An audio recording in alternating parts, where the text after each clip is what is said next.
wasallam. Allahumma salli ala Muhammad wa ala ali Muhammad. Assalamu alayka ya Rasulullah. Mudah-mudahan dengan banyaknya kita bersalawat kita mendapatkan syafaatnya di akhir kala. Amin, amin ya rabbal alamin.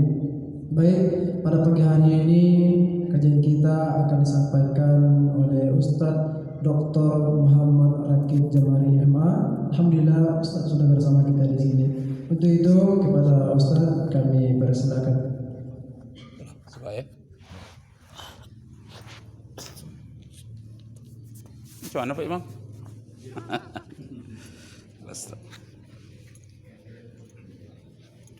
Astagfirullahaladzim.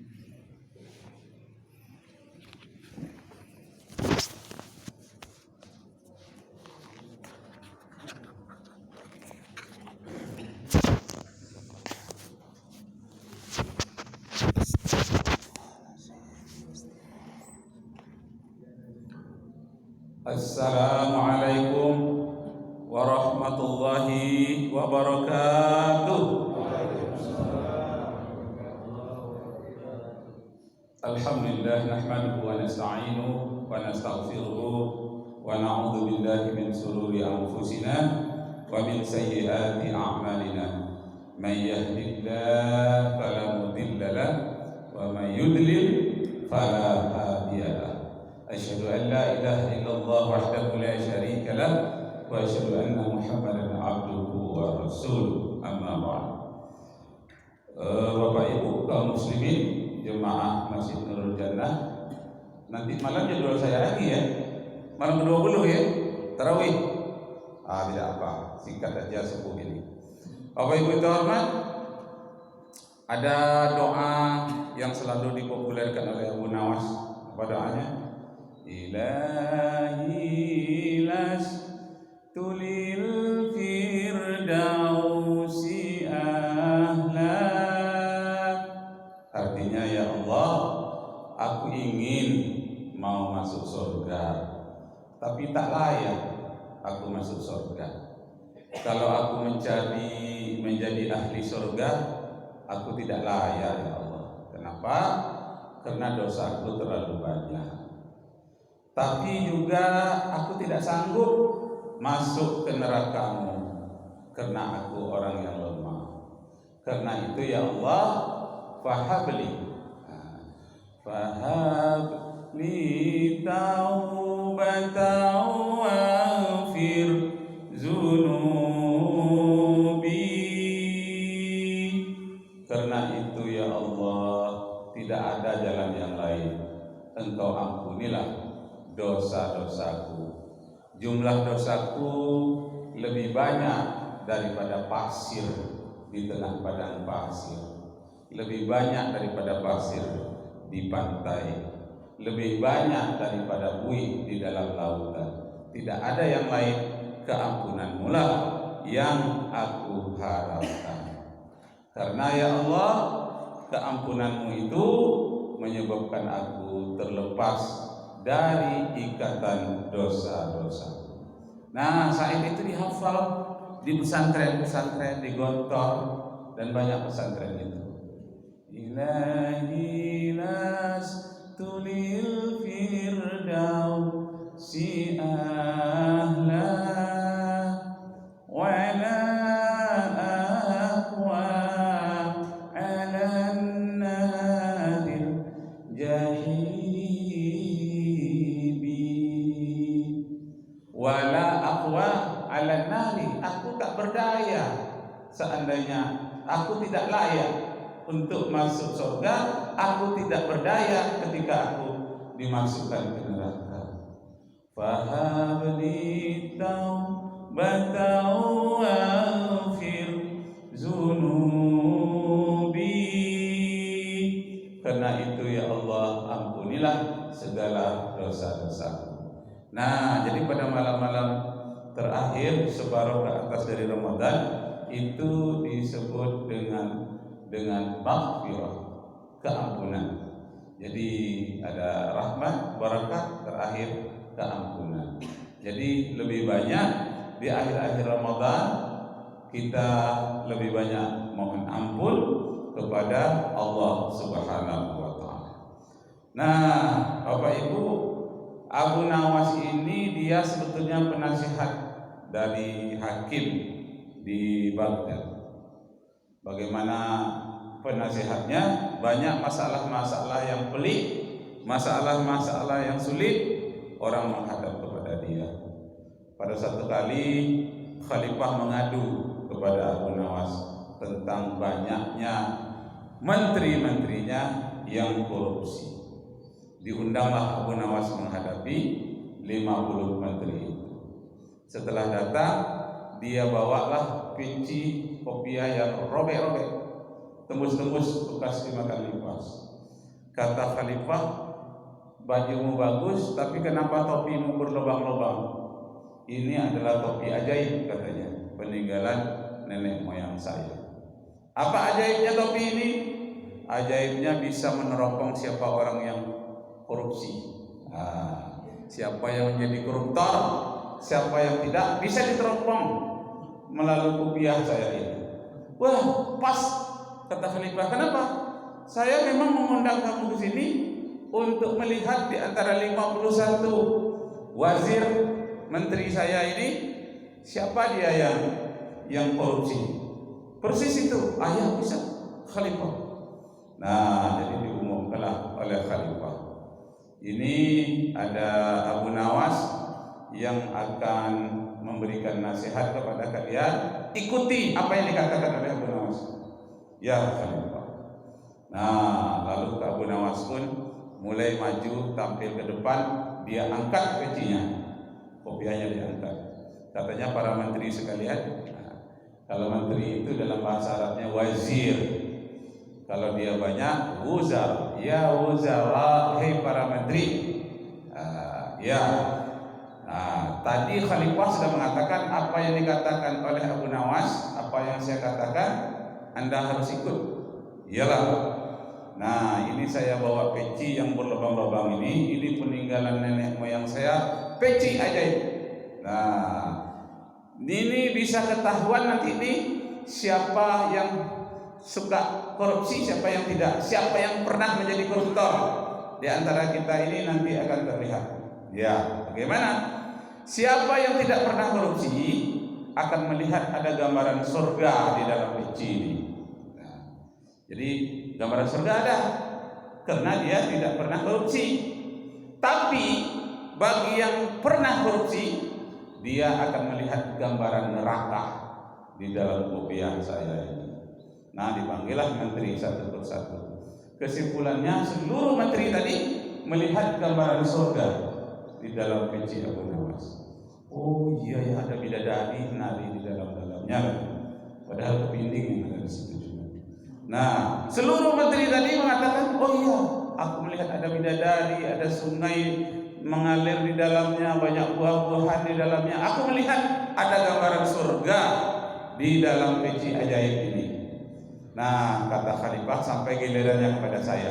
Coba saya pula yang lihat. Dilihatlah oleh Khalifah. Rupanya tidak ada apa-apa. Sungai tidak ada, bidadari tidak ada. Lalu merahlah wajah Khalifah.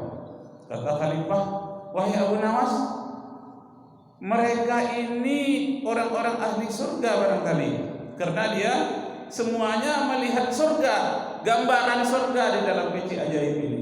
Sedangkan aku tidak pernah melihat apa-apa, tidak ada apa-apa pun. Nah, jadi mereka itukah yang salah atau saya? Kata Khalifah. Sebetulnya Khalifah, mereka itu yang berdusta. Engkau yang benar. Kenapa? Di hadapan engkau, di hadapanku, berani dia berdusta. Katanya melihat ada gambaran surga dalam peci ajaib ini, padahal tidak ada sama sekali. Menunjukkan bahwa dia telah berdusta. Jadi Bapak dan Ibu yang terhormat, begitulah para menteri pada waktu itu.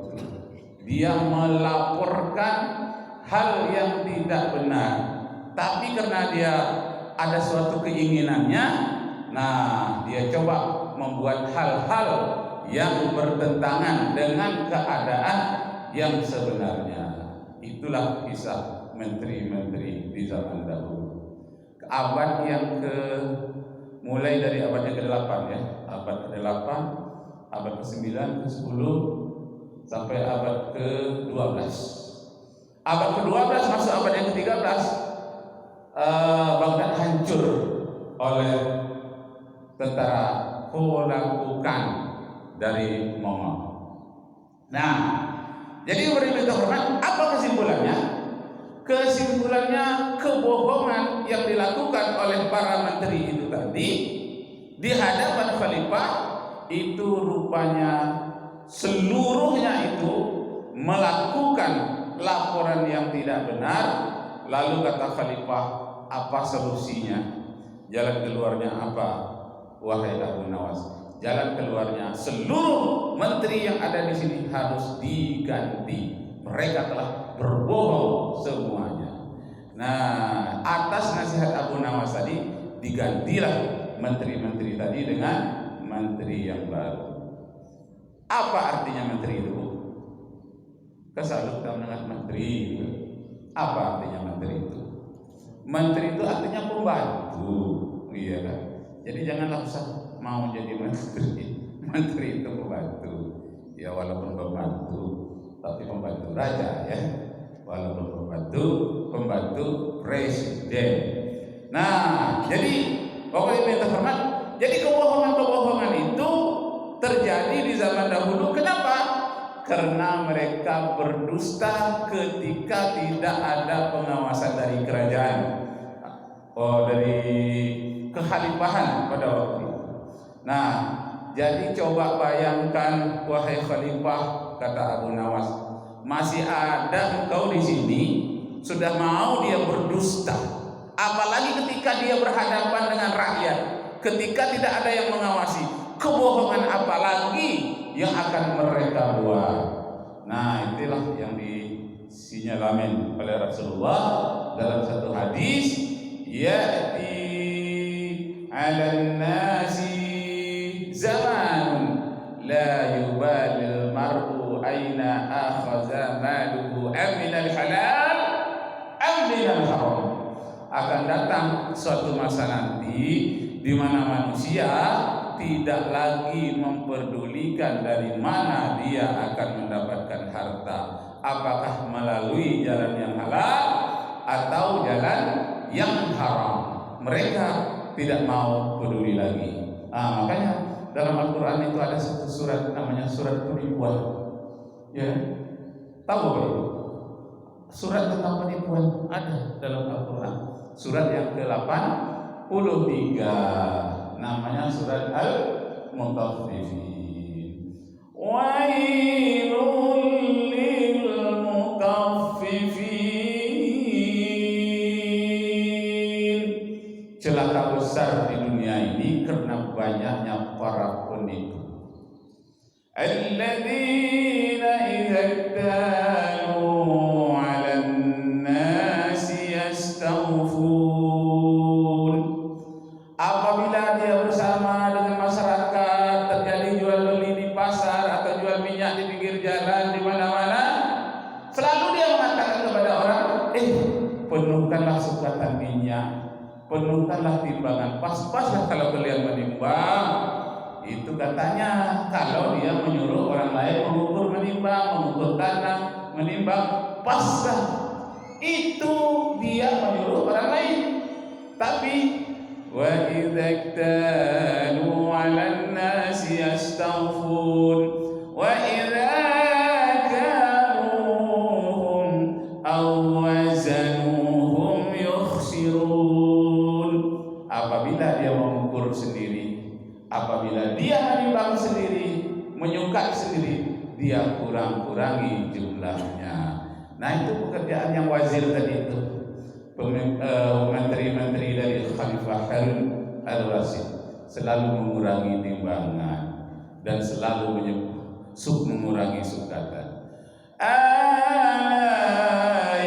Ayazunnu ulaika annahum mab'utsun.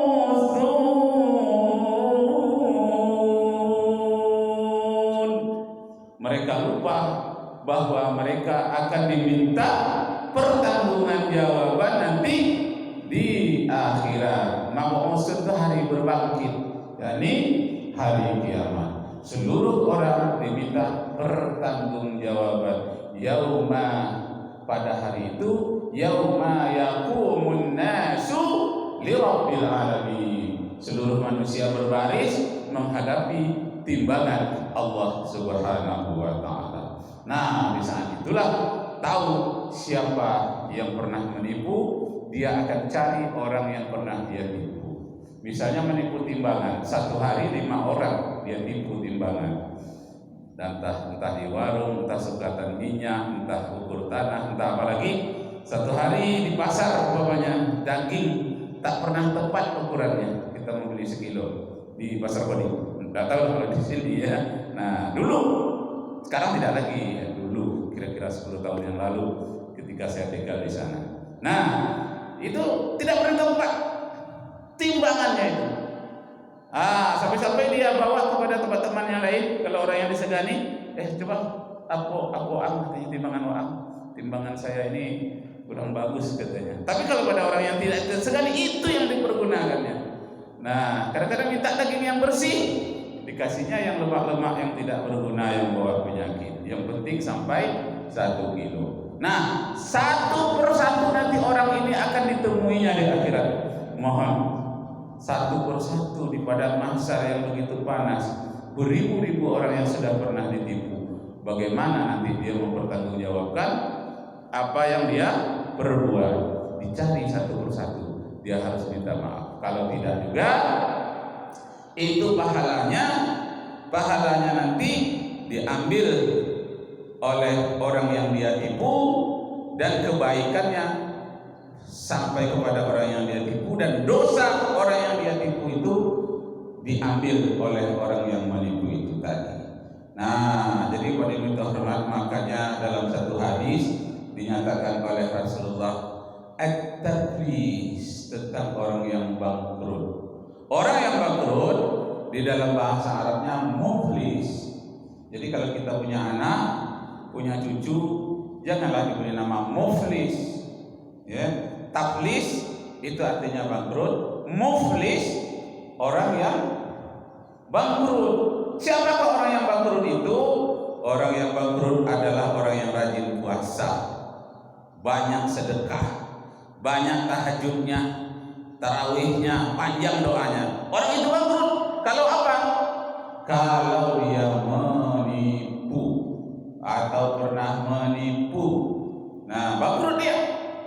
Amal puasanya, amal sholatnya, sedekahnya diambil oleh orang yang dia tipu. Itulah orang yang bangkrut, kata Rasulullah Sallallahu Alaihi Wasallam. Jadi Bapak Ibu minta hormat, orang-orang yang bangkrut itu banyak sekali jumlahnya. Maka diingatkan di dalam Al-Quran, diingatkan juga di dalam banyak hadis. Jangan sampai kita menghabiskan amal-amal kita. Yang pertama karena kita menipu, yang kedua karena kita bergunjing. Nah, bulan puasa sempat juga bergunjing misalnya. Nah, jadi seluruh amal kita itu pindah kepada orang yang kita gunjing. Pindah ya. Nah, kemudian pahala dari orang yang menggunjing tadi didapatkan oleh orang yang kena gunjing itu tadi. Dosanya dipikul oleh orang yang menggunjing itu. Nah, pahala kita diambil. Nah, dosa orang itu dipikulkan kepada kita. Jadi kesimpulannya, jangan menipu dan jangan bergunjing. Karena itu isilah banyak-banyak dengan tasbih, isilah banyak-banyak dengan membaca Al-Quran. Apalagi bulan Ramadan ini diantara namanya adalah Syahrul Quran, bulan diturunkan Al-Quran. Bapak Ibu yang terhormat, kita membaca Al-Quranul Karim. Apa kelebihan Al-Quranul Karim? Kita sangat mudah memberikan atau memahami kehebatan Al-Quranul Karim apabila kita teliti. Umpamanya di dalam Al-Quran itu kata-kata ancaman 117. ancaman. Nah, itu 117 banyaknya. Sedangkan kata-kata ampunan, kata maaf 2 kali 117. Jadi Allah walaupun banyak ancamannya di dalam Al-Quran, tapi lebih banyak maafnya. Jadi kalau ada orang yang bersalah tidak apa-apa, yang tidak boleh itu bersalah tapi tidak mau minta maaf. Nah, itu yang salah. Dia bersalah tapi tidak mau minta ampun. 117 kali diulang-ulang masalah ancaman di dalam Al-Quran. Tapi 2 kali 117 kata-kata ampunan, maaf. Innallaha ghafurur rahim. Allah itu Maha Pengampun lagi Maha Penyayang. Diulang 2 kali 117. Dan kemudian kata-kata dunia di dalam Al-Quran banyaknya 115.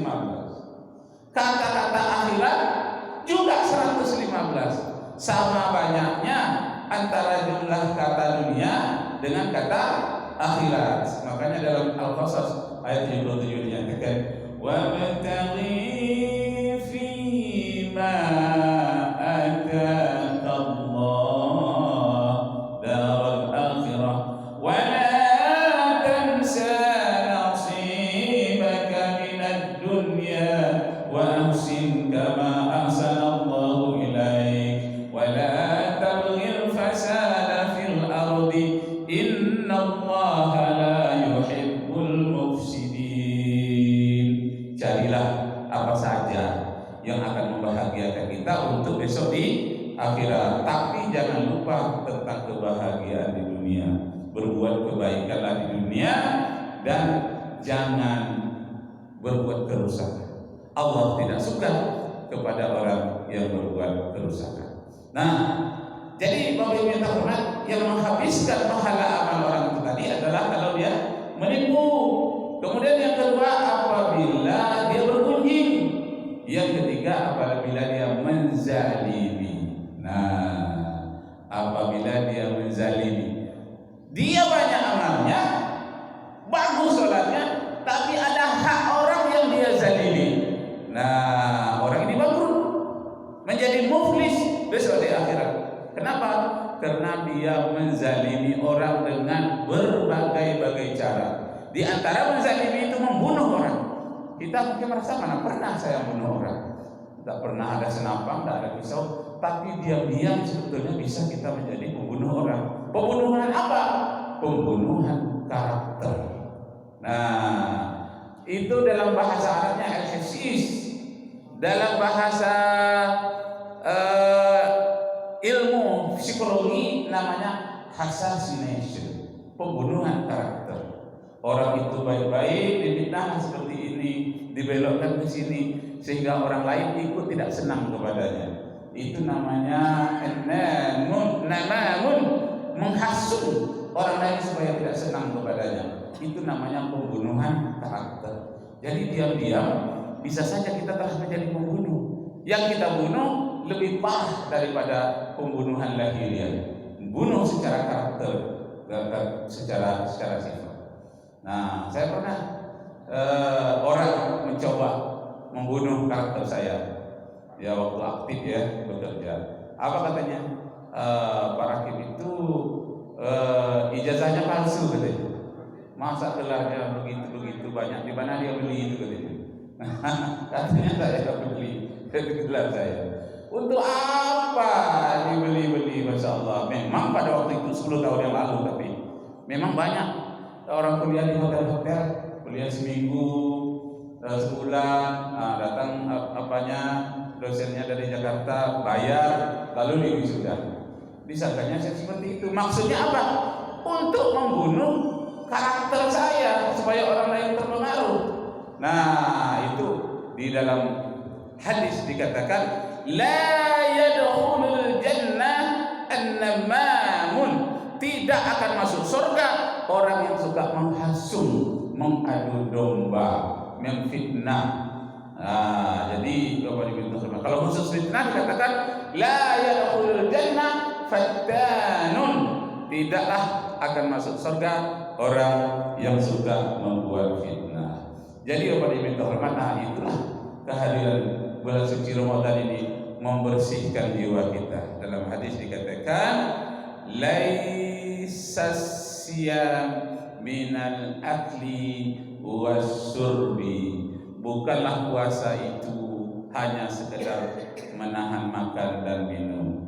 Wa inna masyamu minal lagwi warrufsi. Lebih jauh dari itu, puasa itu ialah menghilangkan sebutan kata-kata yang tidak berguna, namanya lagwi, yang dibangsakan kepada ucapan-ucapan yang menghinakan, ucapan adu domba, memfitnah. Minal lagwi warrufsi. Warrufsi ini kata-kata kotor ya, menghina, kata-kata kotor, caci maki. Nah, dua ini. Jadi seandainya kita puasa juga, lapar juga, tapi bergunjing juga, yang laulawiyah juga, kata-kata kotor, humor-humor porno kita ungkapkan juga, akibatnya puasa kita menjadi kosong. Datang di akhirat menjadi muflis. Kita menjadi orang yang bangkrut. Jadi siapakah orang yang bangkrut ya Rasulullah? Orang yang rajin puasa, rajin mengaji, banyak sedekah, akan tetapi dia selalu mengucapkan caci maki, kata-kata yang kasar, yang menyakitkan hati orang, kata-kata yang kotor, arahnya kepada pornografi. Orang yang mengucapkan seperti itu, dia adalah orang yang bangkrut. Mau jadi orang yang bangkrut, Bu? Tidak ya. Bapak-bapak mau? Tentulah kita tidak mau. Jangan sampai menjadi orang-orang yang bangkrut. Nah, jadi kepada ibu terhormat, makanya di dalam Al-Quran, dalam hadis diperingatkan agar manusia selalu mengucapkan ucapan salam. Dengan kawan itu saling memuji. Jadi memuji itu terhadap